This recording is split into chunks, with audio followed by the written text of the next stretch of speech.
में आप लोग ज़रूर पढ़ेंगे श्रीपाद शंकराचार्य जी के द्वारा, तो आपको पता चलेगा कि इसका क्या इम्पोर्टेंस है। हम लोग आज भारतीय समाज में हम देखते हैं कि अपने आप को भारतीय जरूर कहते हैं हम, लेकिन हमने अपने संस्कृति को अपने जीवन शैली से पूरी तरह से निकाल के फेंक दिया है। और हम प्रयास कर रहे हैं कि साइंटिफिक तरीके से हम अपने आप को खुश रखने का, संपन्न बनाने का पूरा प्रयास करते हैं आर्टिफिशियल हैप्पीनेस के द्वारा, मॉडर्न टेक्नोलॉजी के द्वारा, मॉडर्न एजुकेशन के द्वारा। वास्तव में ये चीज़ें संभव नहीं है। हम अपना भविष्य जरूर देख सकते हैं। कैसे देख सकते हैं? अभी आप लोग युवावस्था में हैं, तो हमारा भविष्य क्या था? आप देख सकते हैं कि हमारे दादा और परदादा एक समय वो भी बालक थे, युवा बने, और युवा से फिर क्या हुए? वृद्धावस्था को प्राप्त हो गए। और वृद्धावस्था मतलब क्या होता है? अंतिम स्टेज, जीवन का अंतिम चरण है, लास्ट ओवर। अब उस ओवर में जाके आदमी क्या करेगा?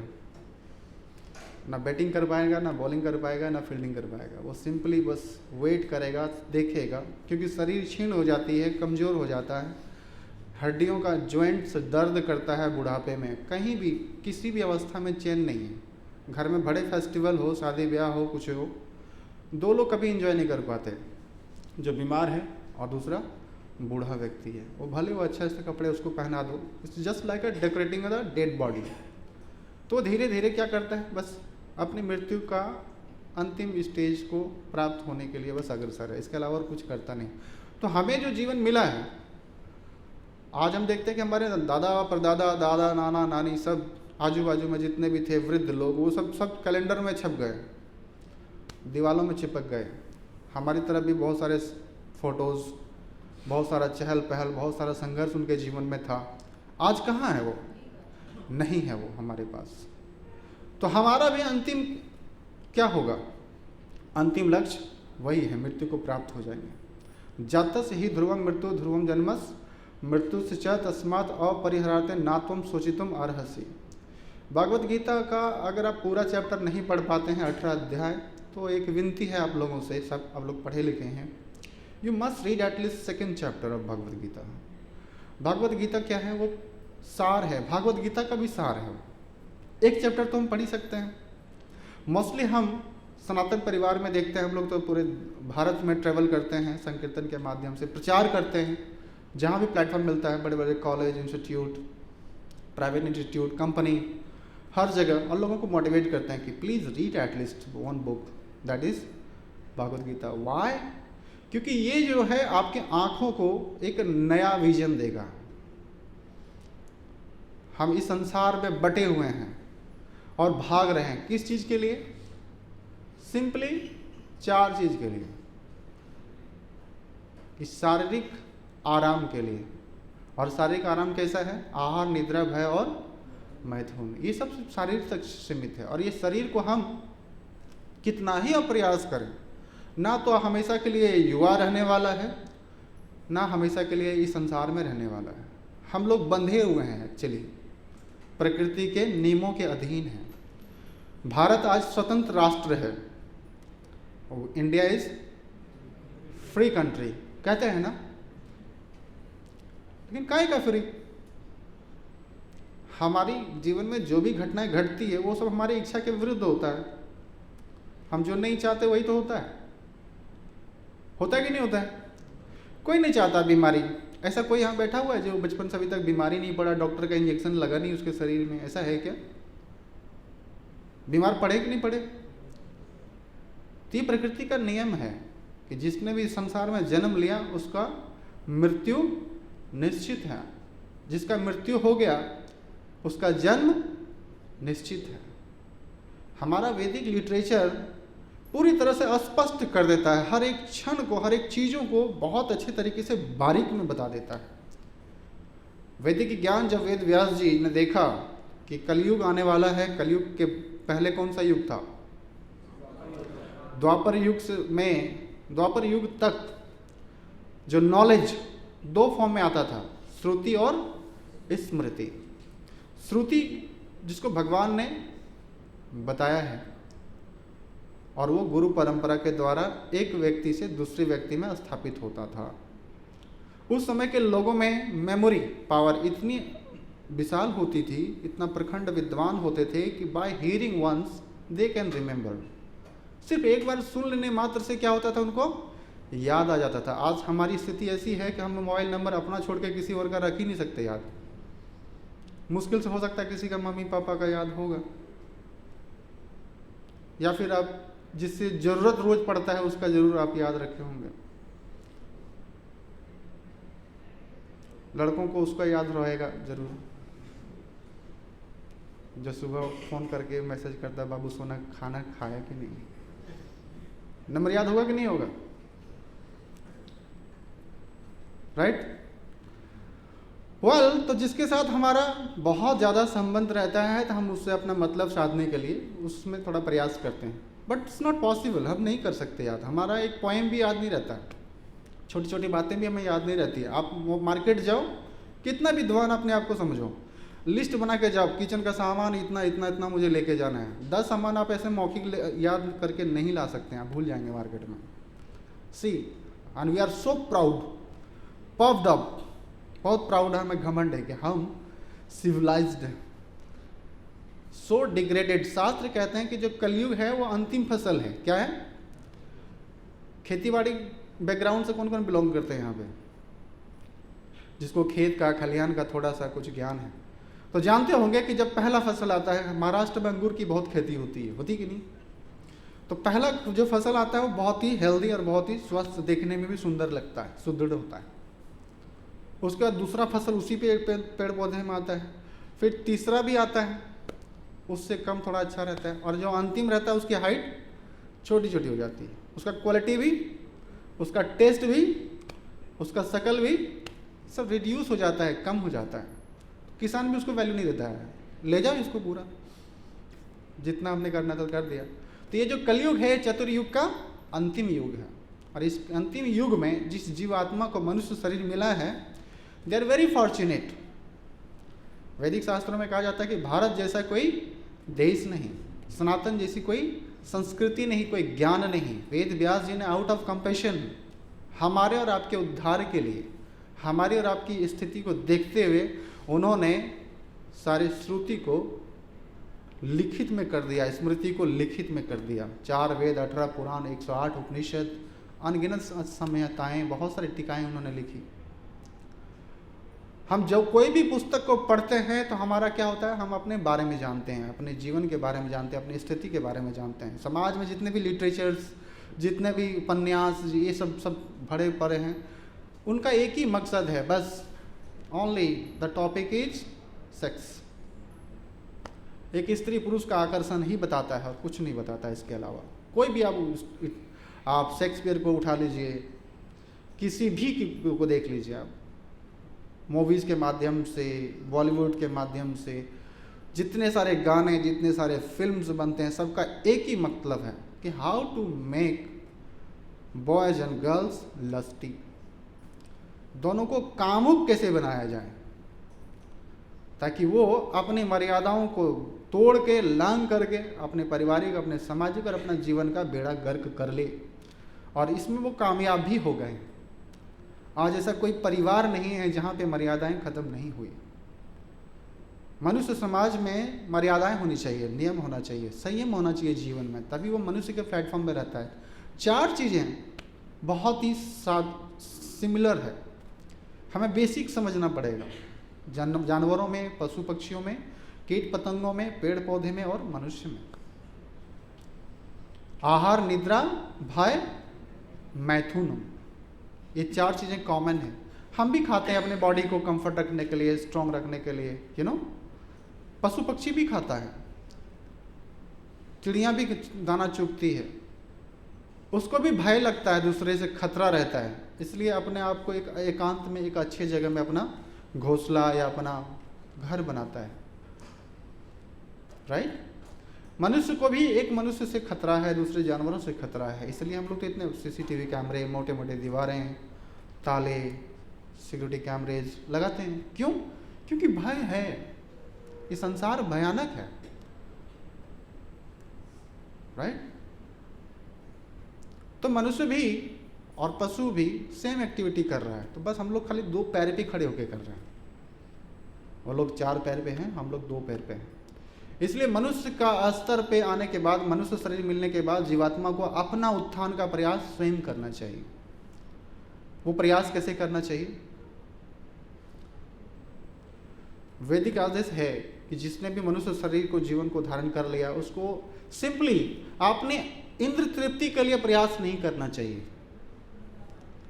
आहार के बारे में ज़्यादा विशेष ध्यान नहीं देना चाहिए, सोचना नहीं चाहिए, क्योंकि समय बहुत कम है। प्रायेण अल्प आयुष्य शब्यो कलो अस्मिन युगे जना मंद सुमंद मतियो मंद भागशे उपद्रता। ये मैं नहीं बोल रहा हूँ, ये व्यासदेव ने देखा और कलयुग के लोगों का लक्षण बताया कि जहाँ लोगों की आयु क्या है, बहुत अल्प आयु है। कितना ही अमीर व्यक्ति क्यों ना हो, कितना ही गरीब व्यक्ति क्यों ना हो, दिन में कोई 50 बार भोजन करे और कोई 1 बार भोजन करे, कोई ना भी भोजन करे, फिर भी उसकी आयु कितनी है एवरेज में? 50-60 साल। हमारी इंडिया में एवरेज आयु 35 ईयर्स है। ये सरकार का डेटा बताती है कि 35 साल कोई जी लिया तो मतलब एक एवरेज आयु में जी लिया। अब उसमें से 50-60 साल में हमारा आधा जीवन नष्ट हो गया खेल कूद में, घूमते फिरते इधर उधर, यूनिवर्सिटी दिस दैट। अभी तक हम कुछ कर नहीं रहे, अभी तक भी पता नहीं जीवन का क्या उद्देश्य है। तो आज का उपदेश, आज का जो श्लोक है ये बहुत ही महत्वपूर्ण है। दिव्य ज्ञान 4th अध्याय, उसको हम लोग पढ़ने का थोड़ा प्रयास करेंगे और इसके माध्यम से समझेंगे। इकट्ठे हैं 5 श्लोका है, एक साथ हम लेंगे इसको, राइट। आप लोग ध्यानपूर्वक अगर श्रवण कर पाएँ तो बहुत अच्छा रहेगा, ये हमारे लिए और आपके लिए भी। यस्य सर्वे समारंभा काम संकल्प विवर्जता ज्ञान अग्नि दग्ध कर्माणम तम आहु पंडितम बुधा। प्रभुपाद इसमें ट्रांसलेशन में बताते हैं, जिस व्यक्ति का प्रत्येक प्रयास इंद्र तृप्ति की कामना से रहित होता है उसे पूर्ण ज्ञानी समझा जाता है। उसे ही साधु पुरुष ऐसा कर्ता कहते हैं जिसने पूर्ण ज्ञान की अग्नि से कर्म फलों को भस्मात कर दिया। तात्पर्य, केवल पूर्ण ज्ञानी ही कृष्ण भावना भावित व्यक्ति के कार्यकलापों को समझ सकता है। ऐसे व्यक्ति में इंद्र तृप्ति की प्रवृत्ति का अभाव रहता है। इससे यह समझा जाता है कि भगवान के नित्य दास के रूप में उसे अपने स्वाभाविक रूप का पूर्ण ज्ञान है, जिसके द्वारा उसने अपने कर्म फलों को भस्म कर दिया है। जिसने ऐसा पूर्ण ज्ञान प्राप्त कर लिया है वह सचमुच विद्वान है। भगवान की नित्य दासता के इस ज्ञान के विकास की तुलना अग्नि में से की गई है। ऐसी अग्नि एक बार प्रज्वलित हो जाने पर कर्म के सारे फलों को भस्म कर देती है। श्लोका नंबर 20। त्यक्त्वा कर्म फलम आसंगम नित्य तृप्त निराश्रया कर्माणि अभिप्रवृत्तः अभी न एवं किंचित करोति सा। अनुवाद, अपने कर्म फलों की सारी आसक्ति को त्याग कर सदैव संतुष्ट तथा स्वतंत्र रहकर सभी प्रकार के कार्यों से व्यस्त रहकर भी कोई सकाम कर्म नहीं करता। तात्पर्य, कर्मों के बंधन से इस प्रकार की मुक्ति तभी संभव है जब मनुष्य कृष्ण भावना भावित होकर हर कार्य कृष्ण के लिए करे। कृष्ण भावना भावित व्यक्ति भगवान के शुद्ध प्रेमवश ही करता है। फलस्वरूप उसे कर्म फलों के प्रति कोई आकर्षण नहीं रहता। यहाँ तक कि उसे अपने शरीर निर्वाह के प्रति भी कोई आकर्षण नहीं रहता, क्योंकि वह पूर्णतया कृष्ण पर आश्रित रहता है। वह न तो किसी वस्तु को प्राप्त करना चाहता है, न किसी वस्तुओं की रक्षा करना चाहता है। वह पूर्ण सामर्थ्य से अपना कर्तव्य करता है और कृष्ण पर सब कुछ छोड़ देता है। ऐसा अनासक्त व्यक्ति शुभ और अशुभ कर्म फलों से मुक्त रहता है, मानो वह कुछ भी नहीं कर रहा हो। यह अकर्म अर्थात निष्काम कर्म के लक्षण है। अतः कृष्ण भावना से रहित कोई भी कार्य कर्ता पर बंधन स्वरूप होता है और विकर्म का यही असली रूप है, जैसा कि पहले बताया जा चुका है। अगला श्लोक, निराशीयच्चित्तम आत्मा तक्त सर्व परिग्रह शरीरम केवलम कर्म कुर्वन् न आपनोति किल्बिषम्। ऐसा ज्ञानी पुरुष पूर्ण रूप से संयमित मन तथा बुद्धि से कार्य करता है, अपनी संपत्ति के सारे स्वामित्व को त्याग देता है, केवल शरीर निर्वाह के लिए कर्म करता है और इस तरह कार्य करता हुआ पाप रूपी फलों से प्रभावित नहीं होता।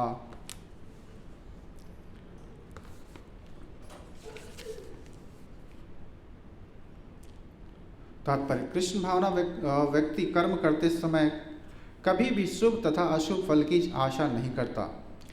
उसके मन तथा बुद्धि पूर्णतया वश में होते हैं। वह जानता है कि वह परमेश्वर का भिन्न अंश है, अतः अंश रूप के उसके द्वारा संपन्न कोई भी कर्म उसका न होकर उसके माध्यम से परमेश्वर द्वारा संपन्न होता है। जब हाथ हिलता है तो यह स्वेच्छा से नहीं हिलता, अपितु सारे शरीर की चेष्टा से हिलता है। कृष्ण भावना भावित व्यक्ति भगवत इच्छा का अनुगामी होता है, क्योंकि उसकी निजी इंद्र तृप्ति की कोई कामना नहीं होती। वह यंत्र के एक पुर्जे की भांति हिलता डुलता है। जिस प्रकार रख रखाव के लिए पुर्जे को तेल और सफाई की आवश्यकता पड़ती है, उसी प्रकार कृष्ण भावना भावित व्यक्ति कर्म के द्वारा अपना निर्वाह करता है, जिससे वह भगवान की दिव्य प्रेम भक्ति करने के लिए ठीक बना रहे। अतः वह अपने प्रयासों के फलों के प्रति निश्चेष्ट रहता है। पशु के समान ही उसका अपने शरीर पर कोई अधिकार नहीं होता। कभी कभी क्रूर स्वामी अपने अधीन पशु को मार भी डालता है तो भी पशु विरोध नहीं करता, न ही उसे कोई स्वाधीनता होती है। आत्म साक्षात्कार में पूर्णतया तत्पर कृष्ण भावना भावित व्यक्ति के पास इतना समय नहीं रहता कि वह अपने पास कोई भौतिक वस्तु रख सके। अपने जीवन निर्वाह के लिए उसे अनुचित साधनों के द्वारा धन संग्रह करने की आवश्यकता नहीं रहती, अतः वह ऐसे भौतिक पापों के कलमशग्रस्त नहीं होता। वह अपने समस्त कर्म फलों से मुक्त रहता है। अगला श्लोक, यदृक्षा लाभ संतुष्ट द्वंद्व अतीत विमत्सर सम सिद्धो असिद्धो च कृत्वा अपि न निबध्यते। जो स्वतः होने वाले लाभ से संतुष्ट रहता है, जो द्वंद्वों से मुक्त और ईर्ष्या नहीं करता, जो सफलता तथा असफलता दोनों में स्थिर रहता है, वह कर्म करता हुआ भी नहीं बंधता। तात्पर्य, कृष्ण भावना भावित व्यक्ति अपने शरीर निर्वाह के लिए भी अधिक प्रयास नहीं करता। वह अपने आप होने वाले लाभों से संतुष्ट रहता है। वह न तो मांगता है और न ही उधार लेता है, किंतु यथा सामर्थ्य वह सच्चाई से कर्म करता है और अपने श्रम से जो प्राप्त हो पाता है उसी से संतुष्ट रहता है। अतः वह अपनी जीविका के विषय में स्वतंत्र रहता है। वह अन्य किसी की सेवा करके कृष्ण भावना अमृत संबंधी अपनी सेवा में व्यवधान नहीं आने देता, किंतु भगवान की सेवा के लिए वह संसार की द्वैतता से विचलित हुए बिना कोई भी कर्म कर सकता है। संसार की यह द्वैतता सर्दी, गर्मी अथवा सुख दुख के रूप में अनुभव की जाती है। कृष्ण भावना भावित व्यक्ति द्वैत से परे रहता है, क्योंकि कृष्ण को प्रसन्न करने के लिए वह कोई भी कर्म करने में हिचकता नहीं। अतः वह सफल तथा असफल दोनों में ही संभाव रखता है। ये लक्षण तभी दिखते हैं जब कोई दिव्य ज्ञान में पूर्णतया स्थित हो। नेक्स्ट श्लोक, गत संगस्य मुक्तस्य ज्ञान अवस्थित चेतसः यज्ञाय आचरतः कर्म समग्रम प्रविलीयते। जो पुरुष प्रकृति के गुणों के प्रति अनासक्त है और जो दिव्य ज्ञान में पूर्णतया स्थित है, उसके सारे कर्म ब्रह्म में लीन हो जाते हैं। पूर्ण रूपेण कृष्ण भावना भावित होने पर मनुष्य समस्त द्वंद्वों से मुक्त हो जाता है और इस तरह भौतिक गुणों से कलमश से भी मुक्त हो जाता है। वह इसलिए मुक्त हो जाता है क्योंकि वह कृष्ण के साथ अपने संबंधों की स्वाभाविक स्थिति को जानता है। फलस्वरूप उसका चित्त कृष्ण भावना भावित से विचलित नहीं होता। अतएव वह जो कुछ भी करता है वह आदि विष्णु कृष्ण के लिए होता है, अतः उसका सारा कर्म यज्ञ हो जाता है, क्योंकि यज्ञ का उद्देश्य परम पुरुष विष्णु अर्थात कृष्ण को प्रसन्न करना है। ऐसे यज्ञमय कर्म का फल निश्चित ही ब्रह्म में विलीन हो जाता है और मनुष्य को कोई भौतिक फल नहीं भोगना पड़ता। नेक्स्ट श्लोक, ब्रह्म अर्पणम ब्रह्म हवि ब्रह्म अग्नो ब्रह्मणा हतुम ब्रह्म एव तेने गंतव्य ब्रह्म कर्म समाधिना। जो व्यक्ति कृष्ण भावना अमृत में पूर्णतया लीन रहता है, उसे अपने आध्यात्मिक कर्मों के योगदान के कारण अवश्य ही भगवत धाम की प्राप्ति होती है, क्योंकि उसमें हवन आध्यात्मिक होता है और हवि भी आध्यात्मिक होता है। तात्पर्य यहाँ इसका वर्णन किया गया है कि किस प्रकार कृष्ण भावना भावित कर्म करते हुए अंतोगत्वा आध्यात्मिक लक्ष्य प्राप्त होता है। कृष्ण भावना अमृत विषयक विविध कर्म होते हैं जिसका वर्णन अगले श्लोक में किया गया है, किंतु इस श्लोक में जो केवल कृष्ण भावनामृत का सिद्धांत वर्णित है, भौतिक कलमश से ग्रस्त बद्ध जीव को भौतिक वातावरण में ही कार्य करना पड़ता है, किंतु फिर भी उसे ऐसे वातावरण से निकलना ही होगा जिस विधि से वह ऐसे वातावरण से बाहर निकल सकता है। वह कृष्ण भावनामृत में उदाहरण के लिए यदि कोई रोगी दूध की बनी हुई वस्तु अधिक खाने से पेट की गड़बड़ी को से ग्रस्त हो जाता है तो उसे दही दिया जाता है, और जो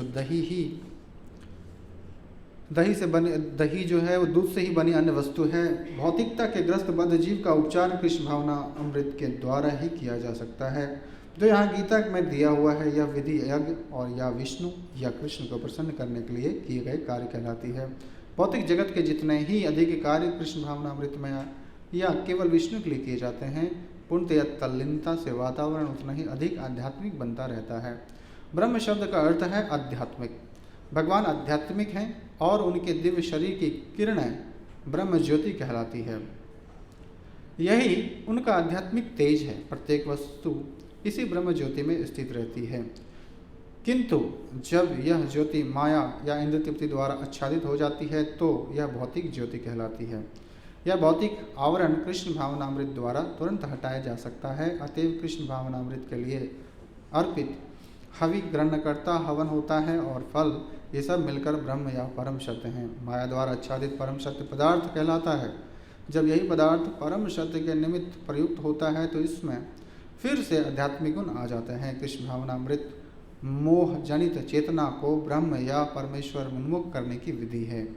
जब मन कृष्ण भावनामृत में पूरी तरह निमग्न रहता है तो उसे समाधि कहते हैं। ऐसी दिव्य चेतना में संपन्न कोई भी कार्य यज्ञ कहलाता है। आध्यात्मिक चेतना की ऐसी स्थिति में होता है हवन अग्नि यज्ञकर्ता और अंतिम फल यह सब परम ब्रह्म में एकाकार हो जाता है। यही कृष्ण भावनामृत की विधि है। ओम अज्ञानतिमिरन्धस्य ज्ञानाञ्जनशलाकया चक्षुरुन्मीलितं तस्मै श्री गुरुवे नमः। श्री चैतन्य मनोभीष्टं स्थापितं येन भूतले स्वं रूप कदा मह्यं ददाति शुभरान्तिकं वन्देऽहं श्रीगुरोः श्रीयुतापदकमलं श्रीगुरुं वैष्णवं च श्रीरूपं साग्रजातं श्री रघुनाथं वितं तं सजीवं साद्वैतं सावधूतं परिजनसहितं कृष्ण चैतन्य देवं श्री राधा कृष्ण पादान सहगना ललिता श्री विशाखान्वितां च। हे कृष्ण करुणा सिंधु दीनबंधु जगतपते गोपेश गोपिका कांत राधा कांत नमस्तुते तप्त कांचन गौरांगी राधे वृंदावनेश्वरी वृषभानुसुते देवी प्रणमामि हरिप्रिय। वांछा कल्पतरुभ्यश्च कृपा सिंधु भैश्च पतितानां पावनेभ्यो वैष्णवेभ्यो नमो नमः। जय श्री कृष्ण चैतन्य प्रभु नित्यानंद श्री द्वैत गदाधर शिवाश्री गौर भक्त वृंदा। हरे कृष्ण कृष्ण कृष्ण हरे हरे, हरे राम राम राम हरे हरे। तो समय होता जा रहा है। कौन कौन है जो फर्स्ट टाइम आज यहाँ पे आए हैं? फर्स्ट टाइम, बहुत अच्छी बात है। बाकी सब पुराने भक्त हैं। आप लोग बराबर आते रहते हैं क्लास करने के लिए। जब भी आप लोगों को अवसर मिले हमेशा कृष्ण कथा में रुचि लेना चाहिए। यही एक मार्ग है कलयुग में अपने आप को कलयुग के प्रभाव से बचाने के लिए। तो अभी हमने जो पढ़ा तो उस पर हम लोग कुछ बात करेंगे। बहुत ही अच्छा और गुह्यतम है। अब चूँकि नए भक्त हैं और कुछ पुराने भक्त हैं, किनके पास भगवत गीता है आप लोगों के पास? Very nice, impressive. और जिनके पास नहीं है, आप उनको क्या संदेश देना चाहेंगे? उनको लेना चाहिए कि नहीं लेना चाहिए? बहुत ही अच्छा मंत्र चल रहा है ये मैराथन इसको बोलते हैं। मतलब जनवरी और दिसंबर जो महीना होता है, भगवान भी कहते हैं इस महीने का बहुत बड़ा इम्पोर्टेंस है, आध्यात्मिक वैल्यू है। अभी कुछ दिन पहले देवशयनी एकादशी खत्म हुआ है ना। जो भक्त जुड़े हुए हैं इस्कॉन से वो जानते हैं कि देवशयनी एकादशी मतलब भगवान और देवी देवता सब क्या होते हैं, अब जागृत अवस्था में आते हैं। हमारा टाइम फैक्टर ऐसा है कि हमारा अर्थली प्लैनेट का जो टाइम है 12 घंटा, राइट। इसी प्रकार का डिवाइन टाइम भी होता है। स्वर्ग लोक में भी देवी देवताओं का टाइम होता है। हमारा यहाँ का 6 महीना, वहाँ का 12 घंटा होता है। तो हम लोग रात भी हमारा कितना होता है? 12 घंटे का। दिन भी कितना होता है? 12 घंटे का। तो हम लोग रात में सोते हैं और दिन में जागृत होते हैं। उसी प्रकार जून जुलाई में देवशयनी एकादशी आता है। फिर 3-4 महीने के बाद क्या होता है, देव उत्थान एकादशी कहते हैं इसको। तो सभी देवी देवता जब जागृत हो जाते हैं, क्योंकि वहाँ पे सुबह हो रही है, तो सुबह में सारे स्पिरिचुअल एक्टिविटीज़ होते हैं, तो भगवान भी प्रसन्न होते हैं और देवी देवता भी प्रसन्न होते हैं, और हम लोग मनुष्यों पे वो कृपा करते हैं। इसलिए हमें स्पिरिचुअल एक्टिविटीज़ करना चाहिए अपने जीवन में, राइट। कम से कम हमें गीता का पारायण अपने घर में अपने परिवार के संग जरूर करना चाहिए। इससे परिवार में कलह का जो माहौल है वो खत्म होता है। जहाँ पे हरि कथा नहीं होगी वहाँ पे कली कथा जरूर होगा। इसने ऐसा बोला, उसने ऐसा बोला, उसको ये बोलना ही नहीं चाहिए था, उसने ऐसा कर दिया, ये सारी चीज़ें चलती रहेंगी और आपस में हमेशा तनाव ऐसा माहौल बना रहेगा, लोग झगड़ते रहेंगे। आपने कभी ऐसा देखा कि शांतिपूर्ण ऐसा परिवार, एक एग्जाम्पल हो जो बड़ा प्रेम पूर्वक रहता हो? परिवार का मतलब तो अब बहुत छोटा हो गया, परिवार तो अब उतना बड़ा है भी नहीं। हमने बचपन में देखा, मैं तो बहुत बड़े परिवार में पैदा हुआ हूँ जहाँ पे सब ज्वाइंट थे, चाचा चाची सब, मम्मी पापा, बड़े पापा बड़ी मम्मी, दादाजी दादी, उनके बहुत सारे रिलेटिव्स सब। अब तो परिवार का मतलब एक ही होता है, बस किसी तरह से भगवान दया से शादी हो जाए, उसको लेकर के हम कहीं एक जगह शिफ्ट हो जाएं, फिर उससे जो भी नन्हे मुन्ने पैदा हो जाएं वो हमारे हों, बाकी जो नहीं है तो वो हमारे हैं ही नहीं। अब वही 4 परिवार को मेंटेन करने के लिए पति भी दिन भर कमाता है और पत्नी भी कमाती है। न बच्चे को माता पिता का सामूहिक प्रेम मिल रहा है, न दर्शन मिल रहा है। मैंने तो बहुत सारे परिवार देखता हूँ, मुंबई बहुत फास्ट शहर है, यहाँ पे मिडिल क्लास जितने भी फैमिलीज हैं बहुत स्ट्रगल करते हैं सिंपली लिवलीहुड के लिए। लोग लोन पे लेकर के फ्लैट ले लेते हैं, करोड़ों में आता है फ्लैट, यहाँ पे लाख छोड़ दो।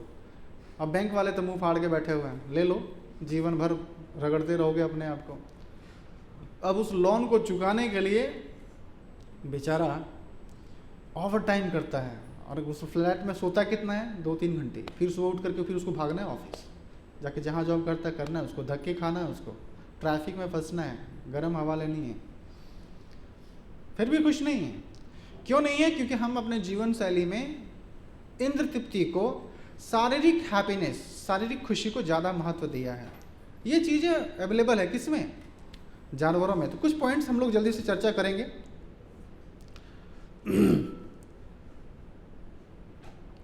जिनके पास नहीं है भगवत गीता, मैं आज विनती करता हूँ कि प्लीज़ ले लीजिए इसको और अपने घर में एक एक पेज रोज़ पढ़िए। इतना समय तो हमारे पास जरूर रहता है, राइट। हमारा सांस्कृतिक पतन हो गया, इसमें हम कहीं ना कहीं अपने आप को जिम्मेदार ठहराना चाहिए।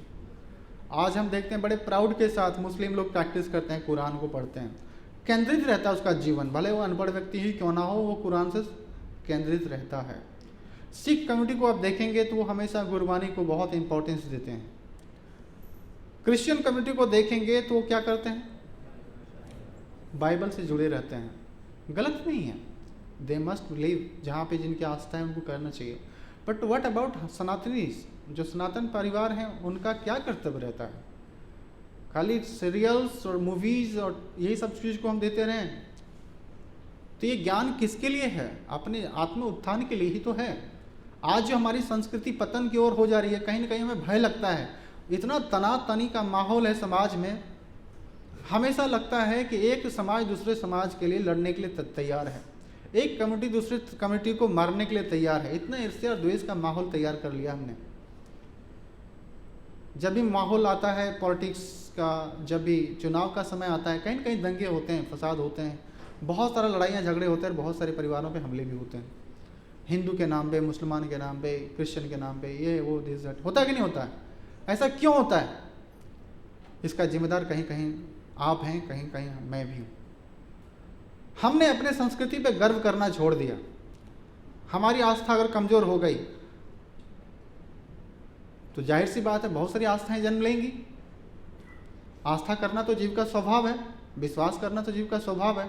अगर हम सही चीज़ों में विश्वास नहीं करेंगे, अगर हमारा ही आस्था कमज़ोर है, हमारा ही अगर विश्वास बहुत कमज़ोर है, हम नहीं जुड़ पाते हैं, भगवान से कनेक्टेड नहीं हो पाते हैं, हम अपने आध्यात्मिक वस्तुओं के प्रति हमारा सम्मान अगर कमज़ोर है, तो ऐसी आस्था का पतन होना चाहिए। इसमें कोई अतिशयोक्ति नहीं है। ये हमारी प्रथम ड्यूटी होना चाहिए, प्राइम ड्यूटी, कि क्या दिया हुआ है भागवत गीता में, भागवतम में। पढ़ें इसको, ये किसके लिए है? हमारे लिए है। जिस भी व्यक्ति ने ऐसा मन बना लिया उसका उत्थान जरूर होगा। वो कभी भी अपने जीवन में कभी असफल नहीं कहलाएगा, कभी भी असफल नहीं कहलाएगा। नहीं तो हम देखेंगे कि लोगों की तादाद, राक्षसी प्रवृत्ति लोगों का तादाद बढ़ते जा रहा है। आज ऐसा हो गया है मन का स्वभाव कि हम अपने भाई के उन्नति को देख करके जलन होती है। अपना भाई जिसके साथ हमने खेल कूद करके जीवन बिताया, एक थाली में हमने खाया, उसकी उन्नति देख करके हमें बर्दाश्त नहीं होता। सोचो ऐसा क्यों है? क्योंकि कमियां हमारे अंदर में। कृष्ण भावना भक्ति का मतलब होता है कि हमारा हृदय कैसा हो? निश्चल हो, पाप से रहित हो, पाप करने वाले अनर्थों से रहित हो। अनर्थ क्या है? काम, क्रोध, लोभ, भय, निद्रा, आलस, प्रमाद, ये सब अनर्थ है। हम जब भी अपने प्रॉफिट के लिए कोई भी कार्य करते हैं तो प्रॉफिट में हमारा ध्यान रहता है, उसलिए कार्य करते हैं। और प्रॉफिट जब आ जाता है तो उसके लिए हम क्या करते हैं? फिर यही आहार, निद्रा, भय और मैथुन, इसी में लिप्त कर देते हैं। बट हम इससे क्या करना, इससे मिलेगा क्या? एक दिन शरीर भी खत्म होने वाली है। हमने खाली शरीर का पोषण किया, आत्मा का पोषण तो किया ही नहीं, अपने ज्ञान का पोषण तो किया ही नहीं। हमारी मॉडल एजुकेशन बहुत बेकार एजुकेशन सिस्टम है, जिसपे हमें इतना गर्व होता है। बस सिर्फ और सिर्फ गधे ही पैदा हो रहे हैं, कुत्ते ही पैदा हो रहे हैं, सुअर ही पैदा हो रहे हैं। ऐसा मैं क्यों कहता हूँ? क्योंकि इसमें मॉरलिटीज नहीं होता, डिसिप्लिन नहीं आता, उसमें सभ्यता नहीं रहती। बड़े से बड़े लोग जब कोट पैंट पहन करके निकलते हैं, उनकी भाषा पे ध्यान देना। आप कभी मैं स्कूलों में जाता हूँ, छोटे छोटे बच्चों के लैंग्वेज पे ध्यान देना। इतना गंदा तरीके से आपस में कम्युनिकेट करते हैं, समझ में नहीं आता कि वो लोग सीख क्या रहे हैं। और इतना पैसा बहा जा रहा है, ना तो उनको माता पिता के प्रति कोई आदर है, न समाज के प्रति कोई आदर है, न भय है। बहुत ही कम आयु में बहुत ऐसे ऐसे कृत्य कर रहे हैं, ना तो उनके लिए अच्छा है, ना समाज के लिए अच्छा है। और समाज भी आंख बंद करके, और एजुकेशन सिस्टम भी आंख बंद करके चला जा रहा है। तो हम ऐसा कब तक अपना आपको धृतराष्ट्र बना करके रखेंगे? मैं और मेरा। आज हमारी ये चेतना ऐसी हो गई कि सिर्फ मैं और मेरा, मैं ठीक हूँ, मेरे परिवार के लोग सही हैं, हम दोनों के प्लेट में बस भोजन पहुँच गया, मतलब दुनिया भाड़ में जाए। नो, भगवान ने इतना अच्छा हाथ सिर्फ मनुष्य को दिया है। 84 लाख योनियों में आप देखेंगे पशु पक्षी क्या है? डिपेंडेंट हैं। उनके पास इतना विकसित हाथ नहीं है, इतना विकसित बुद्धि नहीं है। मनुष्य और इंसानों में एक ही चीज़ का फर्क है, कॉन्शियसनेस। इतनी तीव्र बुद्धि उनके पास नहीं है, तो हम उनको मार के खा रहे हैं। प्लेट में उसको कीमा बना दे रहे हैं हम लोग, उसको छोटे छोटे मेमने को, गाय बैल को मार के खा रहा है इंसान। इसी का नतीजा आता है जब कर्मा रिएक्ट, जब मनुष्य समाज की चेतना बहुत नीची हो जाती है, जब अपने पे आश्रित जीवों के लिए, जिसके लिए हमें पानी का व्यवस्था करना चाहिए, जिसके लिए हमें खाने का, भोजन का, आवास का व्यवस्था करना चाहिए, उनको हम अपना भोजन बना रहे हैं। तो ये जब मास लेवल पे किलिंग आता है हमारे संसार में, इसका रिएक्शन आता है। इसका रिएक्शन क्या आता है? वर्ल्ड वार, भूकंप, एक सामूहिक हत्या होगी। ये नेचर्स का नियम है। एक साथ बहुत लेवल में, बड़े लेवल में लोगों की हत्याएं होगी। आप सपोज करो, अगर सिर्फ भूल जाओ, अभी रसिया और चाइना, रसिया और एक यूक्रेन का युद्ध चल रहा है, कितने सारे इनोसेंट नागरिक मारे गए। क्यों मारे गए? क्योंकि हमारे घरों में छोटे छोटे कत्ल खाने बने हुए हैं। रोज़ हम मुर्गी को, मटन को, बीफ को, छोटे छोटे जानवरों को पका कर खा रहे हैं। वो हमारे लिए निषेधकारी है। मनुष्य का शरीर मांस भक्षण के लिए नहीं बना है। जो बायोलॉजी पढ़ते होंगे वो जानते होंगे इस बात को। हमारा तो इंटेस्टाइन उस लेवल का डेवलप है, और नहीं हमारे मुंह में ऐसे दांत हैं। जो जानवर मांसाहारी हैं और जो शाकाहारी हैं, उसमें डिपेंड होता है, डिफरेंस क्या होता है? उसके मुंह में क्या होते हैं? 4 दांत बड़े होते हैं। वो डायरेक्ट एम्बुश करेगा, हंट करेगा और चीड़ करके खाएगा। मनुष्य को, बहुत सारे लोग बोलते हैं तो अगर हम खाने में क्या बुराई है? बुराई है, क्योंकि हमारी जो चेतना है ये लोगों के प्रति, चीज़ों के प्रति और जानवरों के प्रति संवेदनशील की होनी चाहिए, उनकी स्थिति को देखना चाहिए। कोई नहीं चाहता कि हमारे गले पे तलवार चले, चाहते हैं आप लोग? जानवर भी, छोटे छोटे बकरी के बच्चे भी, वो नहीं चाहते कि उसको कोई मारे या काटे। भागना चाहता है बट वो भाग नहीं सकता, तो दे मस्ट बी स्लॉटर, और खाओ उसको। तो ये बुद्धिमानी नहीं है, हम कर्म बंधन में फंस जाते हैं, ये निषेध कार्य है। ये निषेध कार्य को बचने के लिए हमें कुछ चीज़ें समझनी पड़ेगी। तो हम चीज़ों पर चर्चा करेंगे कि जो एक्शन है, जो कर्म है, उसके 3 विभाग हैं। उस विभाग में से उत्तम विभाग कौन सा है जिस पे हमें प्रयास करना चाहिए। और फिर जो कृष्ण भावना भावित व्यक्ति हमने बार बार सुना, तो 2 प्रकार के भक्त भी होते हैं, और वो 2 प्रकार के भक्तों के क्या क्या लक्षण होते हैं और हमें क्या करना चाहिए, हम किस प्रकार में आते हैं, ये हमें पता चलेगा।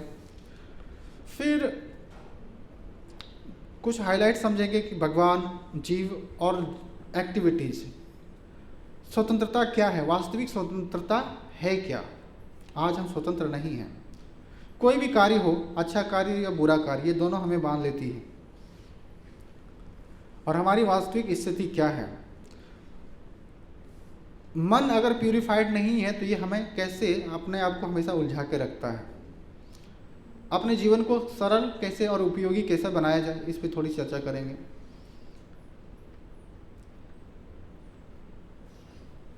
कहने के लिए तो बहुत सारी चीज़ें हैं, ये 4-5 पॉइंट हम लोग चर्चा करेंगे। तो जो एक्शन है, जो कर्म है, कर्म मनुष्य के लिए बना हुआ, क्योंकि भगवान ने ये करने के लिए हाथ भी दिया हुआ है।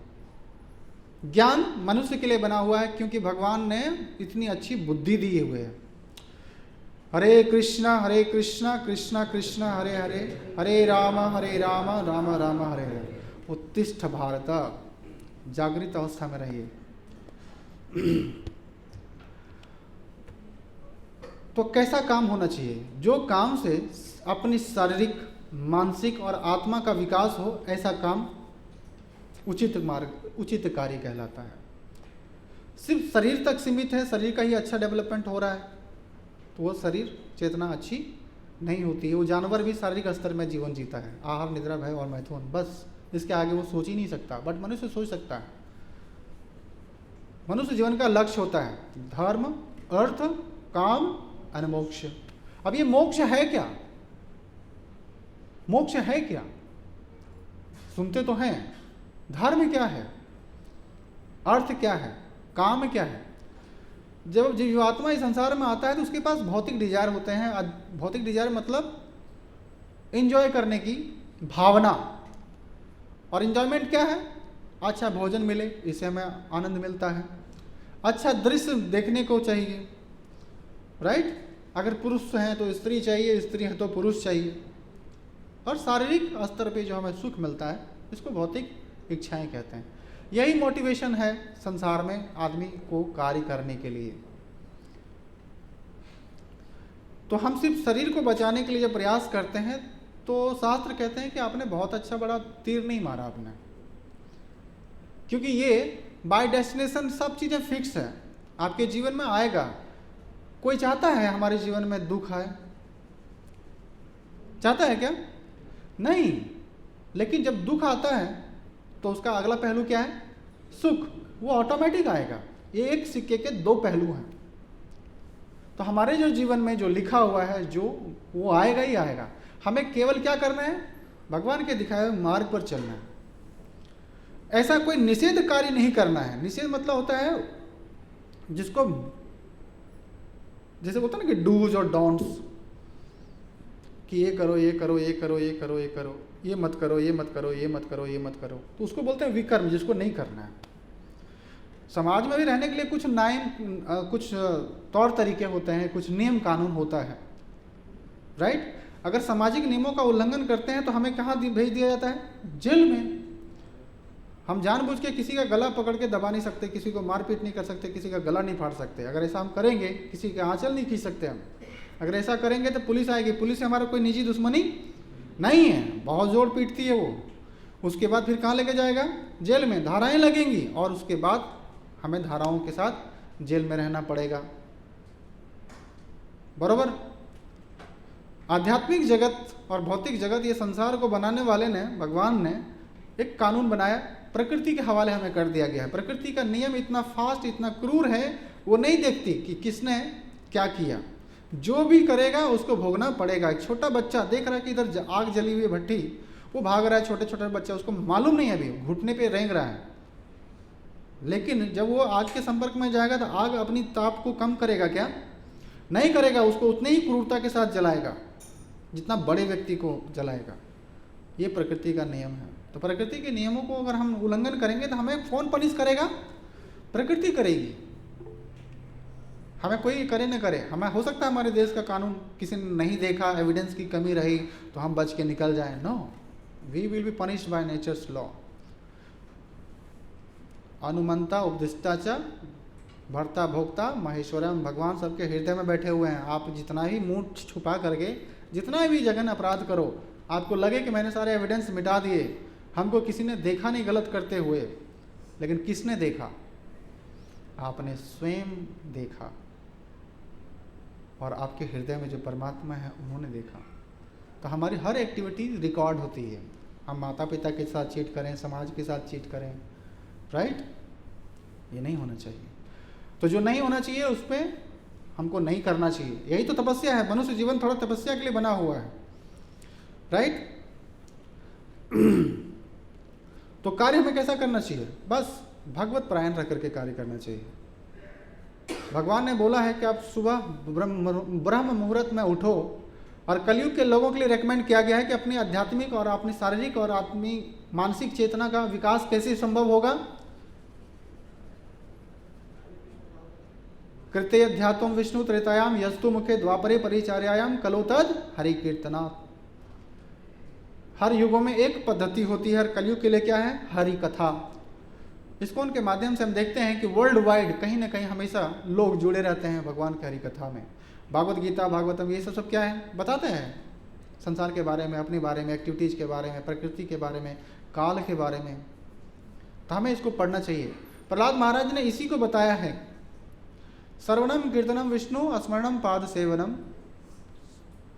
अर्चनम वंदनम दास्यम साख्यम आत्म निवेदनम। 9 प्रकार की एक्टिविटीज हमारे जीवन में हमेशा चलती रहनी चाहिए। या तो हम श्रवण से जुड़ते रहें। श्रवण किसको करना है?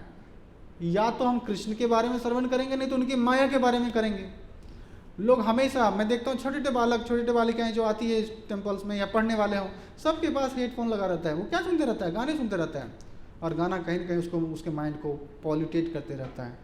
जैसे ही as soon as he or she will hear the puberty, then they will fall into bad association। बुरा संगति में चला जाएगा। जो नहीं करना चाहिए वो उम्र से पहले करना चालू कर देगा, और अपना ग्रोथ को बर्बाद कर लेगा, अपनी मानसिक चीज़ों को बर्बाद कर लेगा। आज लोग शादी ब्याह से भागना चाहते हैं। बड़े बड़े लोग कुंवारे जीवन जी रहे हैं, ऐसे ही नहीं शादी करते। क्यों? They feel the bad experience. जिम्मेदारी होती है। स्त्री और पुरुष जब जीवन में आता है तो बहुत बड़ी जिम्मेदारियां लेके आता है। उसको ऐसे नहीं आना चाहिए, एक तौर तरीका होना चाहिए, मैच्योरिटी आनी चाहिए, ज्ञान आना चाहिए, सामर्थ्य आना चाहिए। ऐसा नहीं कि माता पिता घर में छूट गए तो हम भाग रहे हैं, तो चलो भाई ठीक है, लिव इन में रह रहे हैं। ये सब, ये हमारी संस्कृति नहीं थी। ये हमें इम्पोज कर दिया गया, और इसके लिए हम अट्रैक्ट हो रहे हैं। तो कहीं ना कहीं हमें जागृत होने की आवश्यकता है, क्योंकि कल की डेट में आप लोग भी पेरेंट्स बनेंगे, आपके ऊपर भी जिम्मेदारियाँ आएगी। गृहस्थ जीवन में जाएंगे, सामाजिक जीवन में जाएंगे, तो वो नहीं करना चाहिए। तो हमें क्या करना चाहिए कि कम से कम उठें, हम भगवान का नाम का जप करें, श्रवण करें, बुक्स को पढ़ें, और उसके बारे में हम लोगों तक पहुंचाएं। इससे क्या मिलेगी? मानसिक शांति मिलेगी। हमारे जीवन में जितने भी उतार और चढ़ाव आ रहे हैं वो सबसे हम ऊपर उठेंगे, हम आस्थावान बनेंगे, और अपने संस्कृति पे हम गर्व करना सीखेंगे। तब हम बनेंगे रियल सनातनी। आज हम भौतिक तरीके से देखा जाए तो हम अपने आप को एक वेस्टर्न के रूप में ही देख सकते हो आप। हमारा जो क्रियाकलाप है, उठना बैठना, कोई कल्चर नहीं, कोई कल्चर नहीं है। पशु के समान हमारा जीवन शैली हो गया, और हम चाहते हैं कि हम समाज में शांति के साथ, उन्नति के साथ परिवार में रहें। ये संभव ही नहीं है। तो वास्तविक स्वतंत्रता क्या है? वास्तविक स्वतंत्रता है कि देहात्म बुद्धि से ऊपर उठ जाना। ये शरीर जो आज ही वर्तमान में हम देख पा रहे हैं, ये 10 साल पहले, 15 साल पहले, 20 साल पहले था क्या? नहीं था। 5-10 साल के बाद, 20 साल के बाद ये युवावस्था रहेगा क्या? नहीं रहेगा। जिस चीज़ का संजोग है उसका वियोग निश्चित है, चाहे कोई वस्तु है, व्यक्ति है या अपनी आयु है। बचपन का शरीर मिला, धीरे धीरे वो छूट गया, हमें एक बड़ा शरीर मिला युवावस्था का। यह युवावस्था का शरीर भी धीरे धीरे क्या हो जाएगा, छूट जाएगा और वृद्धावस्था में चले जाएंगे। और वृद्धावस्था में जाने के बाद ये शरीर जब जर्जर हो जाएगी, बीमारी से ग्रसित हो जाएगा, भाग्यशाली अगर रहें तो वृद्धावस्था तक पहुंच पाएंगे, पहले भी मृत्यु आ सकती है। तो हमारे लिए क्या है, हमारे लिए सोचने का विषय है कि हम क्या चाहते हैं अपने जीवन में। तो जीवन में हमें भाग दौड़ी नहीं करना चाहिए, भगवान पे डिपेंडेंट रह करके, भगवान पे डिपेंडेंट रह करके हमें अपना जीवन जीने का प्रयास करना चाहिए। हमारे लिए जो भी आज तय है हमारे प्लेट में वो आएगा, निश्चित आएगा। अब जलन और ईर्ष्या क्या होती है, ईर्ष्या बहुत बड़ा दुर्गुण है। अगर इससे हम अपना आप को छुटकारा नहीं कराते तो हम जीवन भर कभी खुशी को नहीं एक्सपीरियंस कर पाएंगे। ईर्ष्या मतलब होता है कि जो मुझे चाहिए वो मेरे पास नहीं है, बाजू वाले के पास आ गया। अब उसको देख करके हमें क्या हो रही है, उसकी खुशी बर्दाश्त नहीं हो रही है, इसी को बोलते हैं ईर्ष्या। भौतिक उपलब्धि जो मेरे पास नहीं है। हो सकता है कि हमें कार की आवश्यकता है, हम कई सालों से पैसे जोड़ रहे हैं कि हमारे पास कार होना चाहिए, बाजू वाले ने खरीद के ले आया, अब वो तो सेल्फी लेके घूमेगा ही। तो हमें उनसे क्या होना चाहिए, कोई ईर्ष्या द्वेष नहीं होना चाहिए। भगवान ने उसको दिया, हमें भी देगा। सभी जीवात्मा किससे जुड़ा हुआ है, भगवान से। गीता में भी कहते हैं भगवान ईशा ममे वाम से जीवलोके जीवभूत सनातना मनस स्थान इंद्रियानि प्रकृति स्थानी कर्षति, कि सभी जो जीव इस संसार में भटक रहा है अपने मन बुद्धि के साथ, अपना हाथ पैर के साथ, आँख के साथ, कान के साथ, और यथा संघर्ष कर रहा है अपने अस्तित्व की लड़ाई लड़ने के लिए। वो कौन है, मेरा जीव अंश है। तो मैं, मेरे माता पिता, मेरा दादा दादी, चाचा चाची, मेरे घर में रहने वाले जितने सारे छोटे मोटे जानवर हैं, जीव जंतु हैं, वो सब किससे बिलोंग करते हैं, भगवान से। शरीर बदल जाता है, आत्मा बदलती नहीं है। बीमारियां शरीर में आती है, बुढ़ापा शरीर में आता है। अब ये सारी चीज़ें एक्सपीरियंस करने की विषय है, और एक्सपीरियंस कैसे आएगा, जब हम प्रैक्टिस करना चालू करेंगे। तो कम से कम हम रोज भागवत गीता का श्रवण करें, पढ़ें, भगवान का नाम का जप करें। इससे होगा क्या, नेहा अभिक्रम नासो अस्ति प्रीतिवायो न विधीयते सौप्य अल्पस्य धर्मस्य त्रायते महतो भयात। भगवत गीता में के माध्यम से कहते हैं ना कि भगवत धर्मम तो साक्षात भगवत परिणीतम, भगवान ने जो कहा वही धर्म है। कानून जो गवर्नमेंट कहती है, हम अपने हिसाब से कोई भी सेंटेंस को बना करके पूरे भारत पे लागू कर सकते हैं क्या, नहीं। प्रधानमंत्री मोदी साहब ने बोला 8 नवंबर 2016 को कि 500 का नोट और 1000 का नोट आज के बाद नहीं चलेगा, और लोगों ने माना भी। आज चल रहा है क्या, अब ये छोटी सी बात है, हम लोग भी सोच सकते थे, बोल सकते थे कि नहीं भाई हम अपने टोला मोहल्ला में नहीं चलाएंगे, लेकिन चलने वाला था। तो गवर्नमेंट जो कहती है वो नियम होती है। भगवान ने जो पृथ्वी बनाई है, हमारे लिए सारी सुविधाएं बनाई, तो उन्होंने जो कहा कि ये संसार कैसा है, दुखों से भरा हुआ है। वास्तविक में आप देखो, जो चीज़ आपका सुख का साधन है वही चीज़ आपका दुख का कारण भी है। जो चीज़ आपका सुख का कारण है वही चीज़ इस संसार में क्या है, दुख का कारण है। किसी के पास घर नहीं था, लोन लेकर के घर ले लिया, तो वो घर में रहता तो जरूर है, लेकिन लोन चुकाने में उसकी फट रही है, दुख का कारण हुआ कि नहीं हुआ। मोबाइल नहीं था, मोबाइल ले लिया, अब ये मोबाइल से आपके जीवन में इतने सारे गलत विचार और गलत भावनाओं का निर्माण हो रहा है। आप अपने साथ देखो कितना जस्टिफाइज कर पा रहे हो, ये दुख का कारण है कि नहीं है। लोग संडे और सैटरडे को निकलते हैं, चलो भाई हमें आज ऑफिस से छुट्टी मिल गई, अब हम क्या करेंगे, पार्टी। पार्टी मतलब दारू चाहिए, मांसाहार चाहिए, ये सारी चीजें चाहिए। अब तो कर तो लिया, करने के बाद आपस में लड़ाई झगड़े होने लगती है, घर में, परिवार में, हर जगह होने लगती है, मान प्रतिष्ठा भी खत्म होता है। दुख का कारण हुआ कि नहीं हुआ। गुस्से में आकर के आदमी किसी को मार सकता है, और मारने के बाद धराइन लग गई, फिर जेल चला गया, तो हुआ कि नहीं हुआ। तो सुख और दुख ये हमारे एक्शन पे डिपेंड करता है। तो हमें क्या करना है, अपने जीवन को आध्यात्मिक उन्नति, आध्यात्मिक प्लेटफॉर्म पे ग्रो करना है।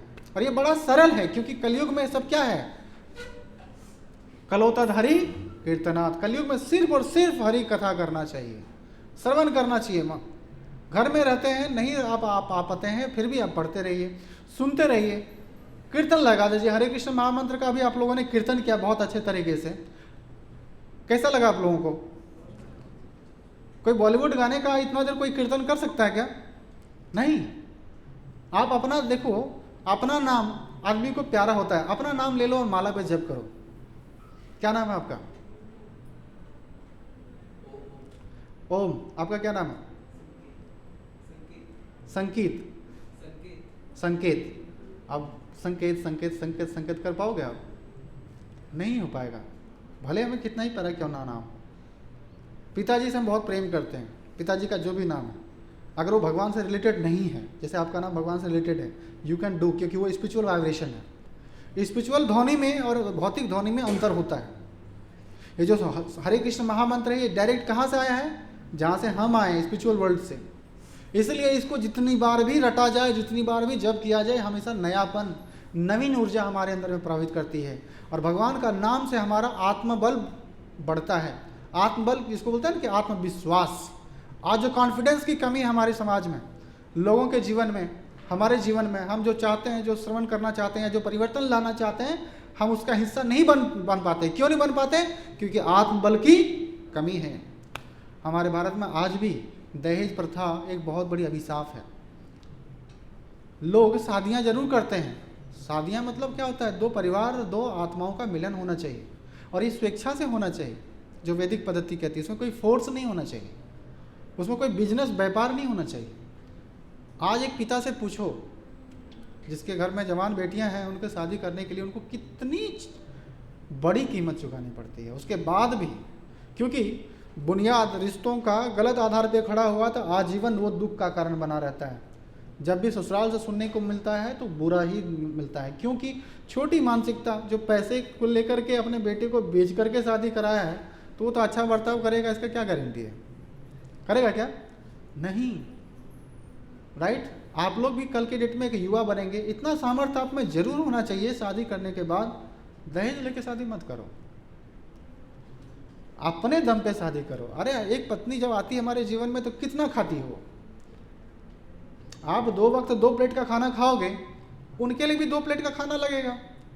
आप 6 फीट बेड में सो जाओगे, उनके भी 6 बेड का जगह हो सकता है आपके घर में। ज़्यादा विशेष अंतर नहीं होता। It's all about thinking. लड़का दूल्हा बनकर बैठा रहता है। कितना प्राइस है बउआ? 16 लाख। हम इसी साल बिके हैं, हमारा हो गया है, ऐसा लोग बोलता है। दूल्हा बन के घूमता है, एक तौलिया ले लिया, टॉवल, दूल्हा बन गया वो। उल्लू, जिंदगी अपना तो बर्बाद किया ही, आने वाले जीवन के लिए आप उदाहरण भी नहीं बन पाए। तो हमें अपनी संस्कृति में तभी गर्व होगा जब हम, आज जो हमें इम्पोज कर दिया गया है, जो चीज़ नहीं होना चाहिए वो जो होता है, उसके लिए हमें उदाहरण बनना है। उदाहरण बनना है। माता पिता, सास ससुर प्रेम पूर्वक जो भी आपको दे, उसको मान लीजिए, स्वीकार कर लीजिए।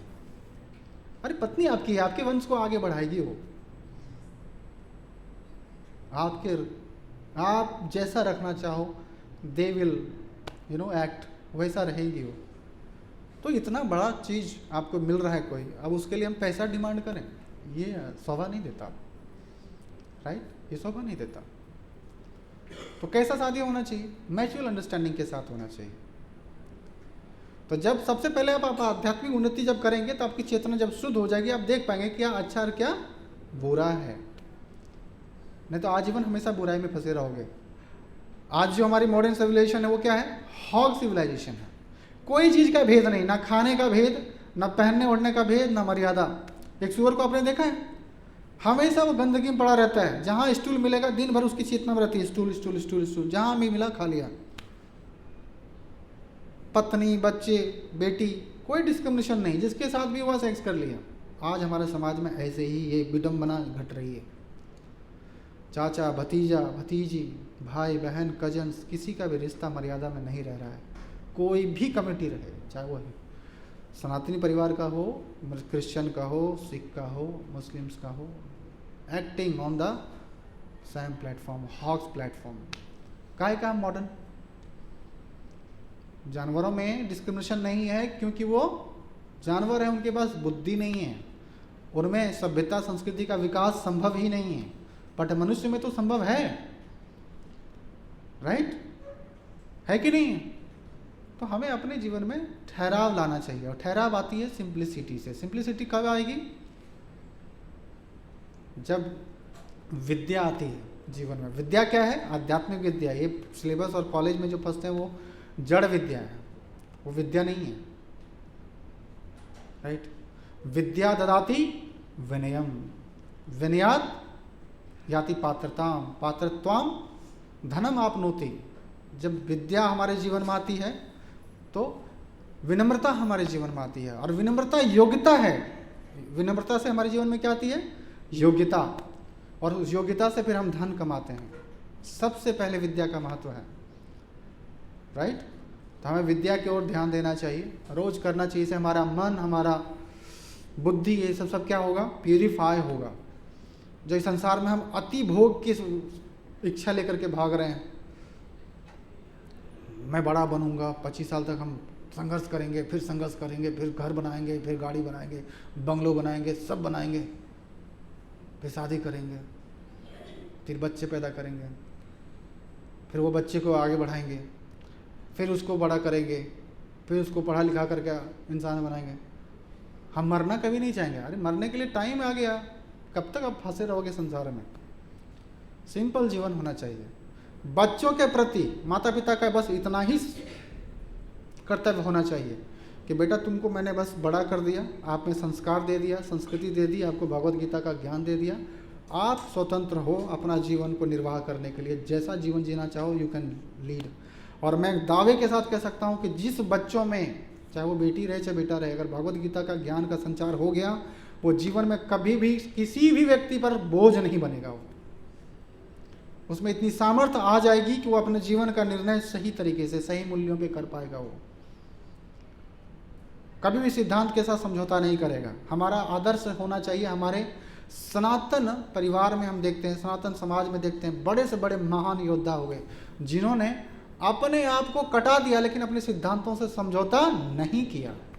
औरंगजेब जब भारत में आया था तो उन्होंने जितने भी हमारे उच्च वर्ग के लोग थे, जिसको ब्राह्मण कहते हैं, उस समय के ब्राह्मण भी स्वाभिमानी हुआ करते थे। सबको तलवार के दम पे बोला कि आप लोग अपना धर्म को परिवर्तन करो, नहीं तो सबका गला उतार दिया जाएगा। सबने बोला गला हजूर हाजिर है हमारा, हम धर्म परिवर्तन। 17.5 मन जनेऊ इकट्ठा किया गया था। 17.5 मन समझते हैं कितना होता है? एक मन मतलब 40 किलो वजन है। एक मन मतलब 40 किलो। हो सकता है माप डिफरेंट हो, मैं अपने अकॉर्डिंग टू हमारे एरिया का जो बता रहा हूँ। इस प्रकार से बताओ 17.5 गुना करो, जनेऊ का कितना वजन रहता है? कुछ ग्राम के रहते हैं वो। सोचो कितने मास लेवल पे किलिंग हुएगी। लेकिन अपने सिद्धांत से समझौता किया क्या? नहीं। आज हमारे पास ऐसी स्थितियां नहीं हैं। हम आधुनिकता का शिकार हैं। टेलीविजन, मोबाइल, ये हमारे लिए सबसे बड़ा दुश्मन है। एंजॉय करने की जो भावना है, ये सबसे बड़ा दुश्मन है। हमारा सबसे बहुमूल्य समय छीन रहा है। कोई विद्यार्थी है वो भी मोबाइल में फंसा है, कोई गृहस्थ है वो भी मोबाइल में फंसा है, जो बेरोजगार है वो मोबाइल में फंसा हुआ है और अपने साथ अन्याय होते देख रहा है, अपने हाथ से अपने जीवन में अन्याय कर रहा है। और लास्ट में निराशा, अकेलापन, फ्रस्ट्रेशन, ऐसे जीवन जी रहा है।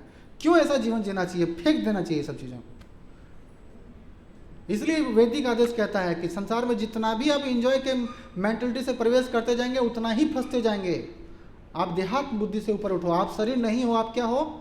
आत्मा हो। और आत्मा का पोषण होना चाहिए। और उसका पोषण क्या होता है? भजन करने से, भगवान का गुणगान करने से। तभी हम दिव्य चेतना को प्राप्त हो सकेंगे।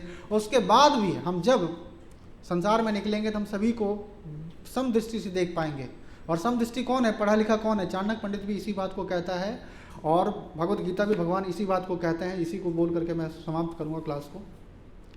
विद्या विनय संपन्ने ब्राह्मणी गव्य हस्तनी सुनी चव सब पाके च पंडिता समदर्शिना। जो व्यक्ति जाते आते देखता है कि एक पढ़ा लिखा व्यक्ति है, एक हाथी है, एक चंडाल है, एक कुत्ता है, सबके भीतर में एक ही चेतन शक्ति निवास करती है। वो चेतना, वो जो जीव तत्व है, वो कौन है? भगवान का अंश है। अब इस दृष्टिकोण से जब हम देखेंगे तो फिर गोरा, काला, नाटा, गरीब अमीर, हिंदू मुस्लिम, क्षत्रिय ब्राह्मण वैश्य, एसटी एससी ओबीसी जनरल का प्रश्न ही नहीं रहता। सब किससे जुड़ा हुआ है? सब भगवान से जुड़ा हुआ है। अब ये जो विजन है, ये आध्यात्मिक विजन है, ये आध्यात्मिक चश्मा है। जिसने इसको स्वीकार कर लिया उसके जीवन में कोई टेंशन आएगा नहीं।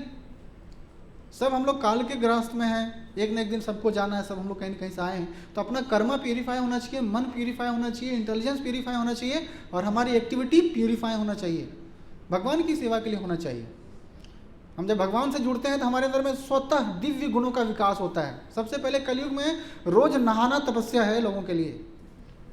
हम अभी कोटा गए थे राजस्थान ठंडी में, और हमारे लिए तो ठंडी या गर्मी कैसे भी रहे, ब्रह्म मुहूर्त में उठकर नहाना है तो नहाना ही है, टंकी का पानी आप इमेजिन कर सकते हो, लेकिन फिर भी नहाना है। वहाँ हमने देखा जो बच्चे विद्या अर्जन करने के लिए भाग रहे हैं, वहाँ लाखों की संख्या में बच्चे पढ़ते हैं इंजीनियरिंग और को मेडिकल के लिए, बच्चे नहाते नहीं है। बोला मेरा 4 दिन हो गया, कोई बोलता मेरा 5 दिन हो गया, बोलता ये 1.5 सप्ताह से नहीं नहा है। मैं विश्वास नहीं कर पा रहा था, ऐसा क्यों? बोलता बहुत ठंडी है। बोले ठंडी कहाँ है, हम लोग तो रोज नहाते हैं। वो सुन करके आश्चर्यचकित हो गया कि आप लोग रोज नहाते हैं, हमारे लॉज में तो ऐसा कोई नहाता नहीं। समझ रहे हैं? जो विद्या अर्जन करने के लिए विद्यार्थी है उसको तो नहाना चाहिए। नहाने से हमारी चेतना ऑटोमेटिक सतोगुण में आती है। हम जब सो जाते हैं तो हम तमोगुण में चले जाते हैं, तुरंत हमारी बॉडी का सफाई होना चाहिए। भगवान का शुक्रगुजार करना चाहिए कि आज हमने सोया कल रात में और आज हम उठ गए। लाखों लोग कल रात सोए और आज का सवेरा उनके लिए नहीं हुआ। कोई हॉस्पिटल में दम तोड़ दिया, कोई रोड में एक्सीडेंट में मारा गया, कोई बीमारी से ग्रस्त था तो सांस छूट गई। हमारे और आपके लिए जब आज का सुबह है तो we must be grateful to the god. इसलिए ब्रह्म मुहूर्त में भगवान का नाम का जप करना चाहिए। सबसे बेस्ट टाइम है। नहीं उठ पाते हैं, कम से कम दिन में तो करो, जब भी आपके पास टाइम मिलता है। कितने लोग हैं जो रोज नहाते हैं यहाँ पे? अच्छी बात है, आप लोग मुंबई वाले हैं, यहाँ का माहौल भी थोड़ा अच्छा है ना। गर्मी रहता है थोड़ा सा माहौल, अभी ठंडी चल रही है बाहर में, बहुत ठंडी है, बट यहाँ पे पता नहीं चलता। तो नहाना बहुत ज़रूरी है, एक तपस्या है कलयुग के लिए, ठीक है ना। तो अपने आप का स्वच्छता का मेंटेन करिए। रोज नहाएंगे तो क्या होगा, आप बॉडी को क्लीन करेंगे, शारीरिक रूप से आप स्वच्छ रहेंगे, स्वस्थ रहेंगे। और जब आप श्रवण कीर्तन करेंगे, भागवत गीता का श्रवण करेंगे, नाम जप करेंगे, तो इसका मन क्या होगा, शुद्ध रहेगा। इंटरनल बॉडी जब प्यूरिफाइड रहती है तो इंटेलिजेंस भी प्यूरिफाई होता है। तब हम जीवन में जो भी निर्णय करेंगे वो हमारे लिए और समाज के लिए हितकारी होगा, राइट। और वास्तव में तभी हम भगवान से जुड़ सकते हैं और भगवान के दिखाए मार्ग पर चल सकते हैं, लोगों के लिए प्रेरणा बन सकते हैं, उदाहरण बन सकते हैं, कम से कम अपने परिवार के लिए बन सकते हैं, राइट, ठीक है ना। तो अभी प्रसाद का भी टाइम हो गया है, यहाँ पे हम आज विराम देंगे, ठीक है। हरे कृष्णा हरे कृष्णा कृष्णा कृष्णा हरे हरे, हरे राम राम राम हरे हरे। किसी का कुछ प्रश्न है इस आज की कक्षा से रिलेटेड तो हम थोड़ा बात कर सकते हैं। यस।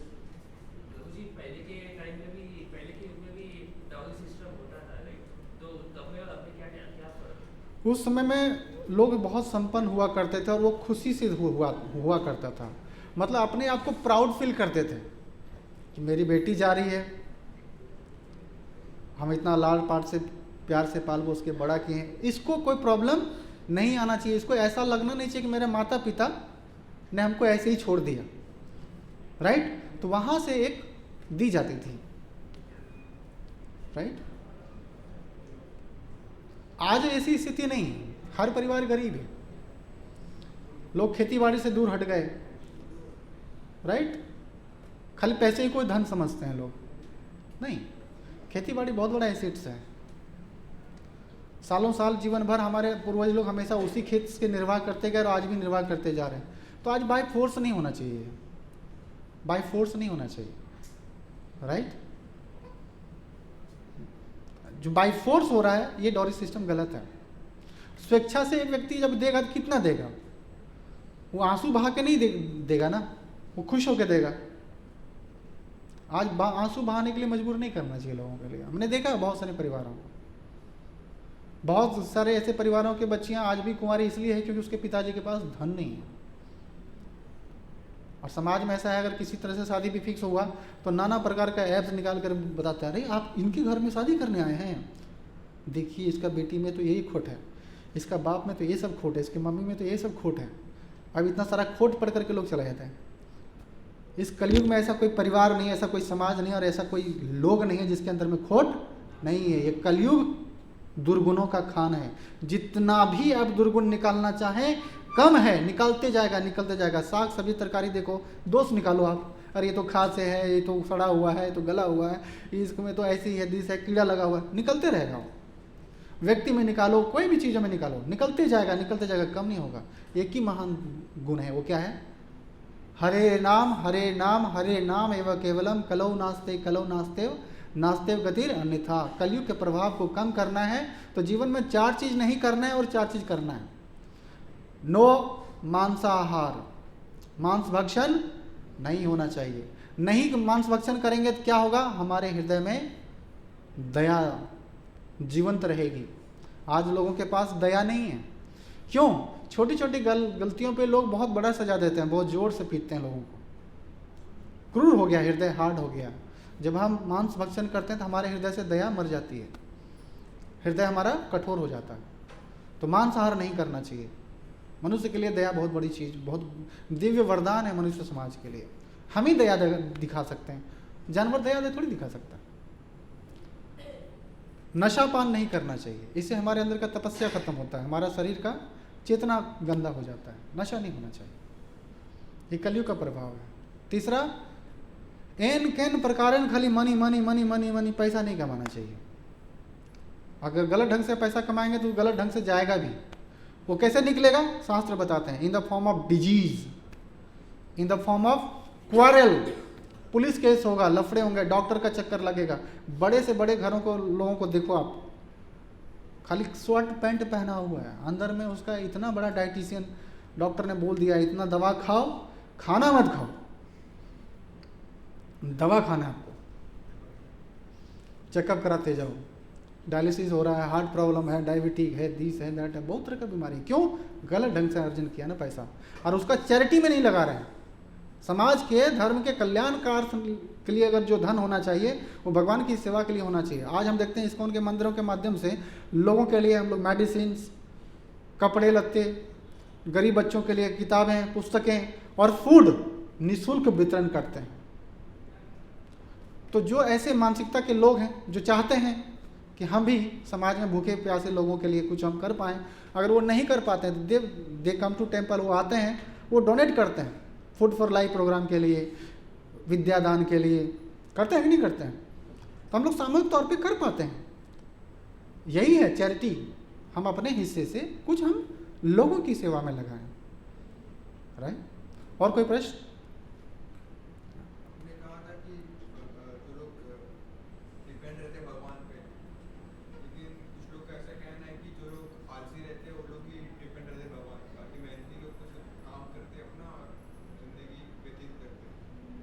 उनको तो समझा नहीं डिपेंड रहना सही है या फिर आलसी और डिपेंड में अंतर है। आलसी व्यक्ति ना अपने बारे में अच्छा करता है ना दूसरे के लिए अच्छा सोच सकता है। वो सोचता है एक होता है ना पाइथन, अजगर की तरह एक सांप होता है, वो बैठे बैठे सोचता है कि बस मेरे हाथ में मोबाइल रहे और उसमें इंटरनेट भरा रहे, और टाइम टू टाइम को नहाना भी नहीं है हमको। जब मेरा नींद खुलेगा दिन रात तब हम मूवी देखेंगे, नेटफ्लिक्स देखेंगे, और जब हमको सोने की इच्छा करेगा हम सो जाएंगे। यही उसका जीवन है, वो तमोगुण में है। राइट? शास्त्र बताते हैं डिपेंडेंट का मतलब होता है कृष्णा पे डिपेंड रहना। कृष्णा पे डिपेंड रहना मतलब कृष्णा ने जो कहा है उसको फॉलो करना, दैट ही मीन्स डिपेंडेंसी। भगवान ने नहीं कहा कि कभी भी आप तमोगुण में रहो, है ना? वो क्या कहते हैं? अस्तो मां सतगमय, शारीरिक चेतना पे मत रहो, उठो। उसके लिए क्या करना पड़ेगा? तपस्या करना पड़ेगा, भगवान का नाम का जप करना पड़ेगा, तभी तो हमारा मन प्यूरिफाई होगा। शास्त्रों का अध्ययन करना पड़ेगा, तभी तो हम प्यूरिफाई हो पाएंगे, नॉलेज बढ़ेगा। राइट? डिपेंडेंसी का मतलब ये होता है। राइट? लेजी बालक स्कूल में जाता है, कॉलेज में जाता है, शिक्षक के साथ शिक्षक उसको जो बताता है उसको फॉलो नहीं करता है, तो उसमें प्रगति आएगी क्या? नहीं। डिपेंडेंस का मतलब होता है जो शिक्षक बता रहा है उस पर डिपेंडेंट रहो, आपका अच्छा मार्क्स ऑटोमेटिक आएगा, निश्चित अच्छा मार्क्स आएगा। जस्ट फॉलो योर टीचर्स, अपने गुरु को फॉलो करते जाइए, right, you will be good student. तो हमें एक अच्छा विद्यार्थी बनना है, राइट, मोड ऑफ गुडनेस में आना है। Am I clear? और कोई प्रश्न? आपने ब्रह्ममुहूर्त के बारे में बोला, मैंने इसके बारे में थोड़ा पढ़ना भी चाहा था, तो बहुत अलग अलग जगह पे ब्रह्ममुहूर्त का समय थोड़ा अलग अलग मिला, आप थोड़ा बताइए ना उसको। ओवरऑल इसको ऐसे समझ सकते हैं कि जब सूर्य उदय होने वाला होता है उससे 1.5 घंटा पहले, ऑलमोस्ट हमारे भारत में जो सूर्य उदय का समय होता है 5:30 या 6, 6:15, तो इसे 1.5 घंटा पहले, मतलब मान के चलिए 4 बजे, है ना, ये ब्रह्म मुहूर्त का समय होता है। उस समय में हमेशा स्पिरिचुअल एक्टिविटी में होना चाहिए। हमारे लिए जीने के लिए 2 घंटा ज़्यादा है। अगर हम 4 बजे रोज सुबह उठ रहे हैं तो ज़िंदगी जीने के लिए कितना है? 2-4 घंटा ज़्यादा है हमारे लिए। कोई 8 बजे उठ रहा है, उसके लिए दिन छोटा है, वो सोए में चला गया, राइट, ठीक है। और कोई किसी के कोई प्रश्न है?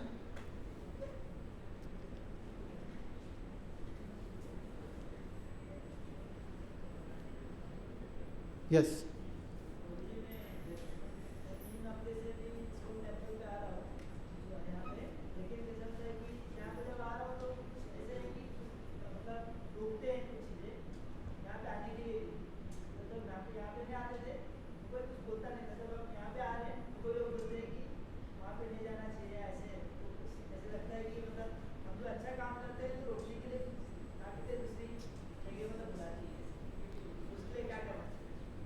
आप खुद निर्णय करो आपके लिए क्या अच्छा है। आप बियर बार जाओ, कोई नहीं रोकेगा। आप रोड पे तमाशा करो, कोई नहीं रोकेगा। विरोध उसी का होता है जब आप प्रगति करते हैं। हमारे समाज की मानसिकता हो गई एक केकड़े की चाल। एक बकेट में 100 केकड़ा डाल के रख दो, एक एक उठने का प्रयास करेगा, बाहर निकलने का प्रयास करेगा, दूसरा केकड़ा क्या करेगा उसको, और कोई नहीं निकल पाएगा वो।